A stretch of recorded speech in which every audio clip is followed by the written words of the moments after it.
మా నాన్న ఒక పెద్ద మెంటల్, ఎప్పుడు చూసినా తిడుతూనే ఉంటాడు.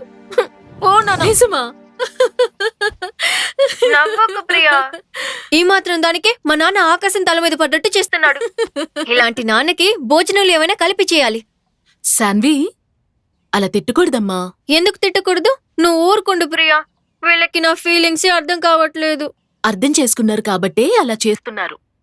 పెద్దవాళ్ళు ఏం చెప్పినా చేసినా అందుకో కారణం ఉంటుంది. నీకేం తెలుసు? నువ్వు ఊరుకో. మా నాన్న పెద్ద మెంటల్. ఏ, నా కొడుకుని తిడితే ఊరుకోను, జాగ్రత్త. కొడుకా? మా నాన్న నీకు కొడుకా? అయితే నువ్వు నాకు నాయనమ్మవా?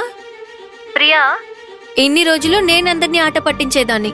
ఈరోజు నువ్వు నన్ను ఆట పట్టిస్తున్నావా? చూడు, నేను చెప్తే నువ్వు అసలు నమ్మవు. విజయ్ నా కొడుకే. నువ్వు నా మనవరాలివి.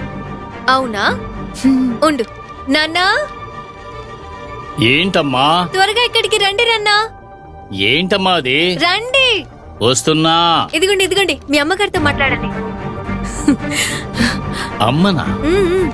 అమ్మ ఎందుకు? Hello hello hello hello hello Bunty. Hello hello hello Bunty. ఎవరు మాట్లాడడం లేదు కదమ్మా. ఏది ఇలా ఇవ్వు నాన్న.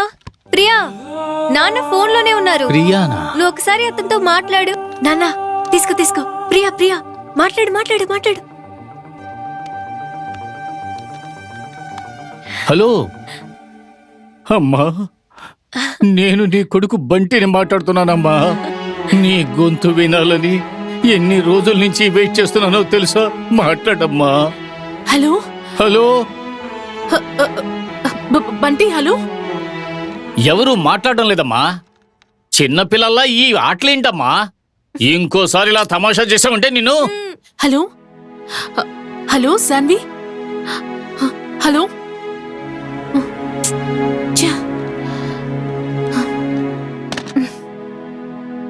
మా అమ్మ గురించి నీకేం తెలుసు?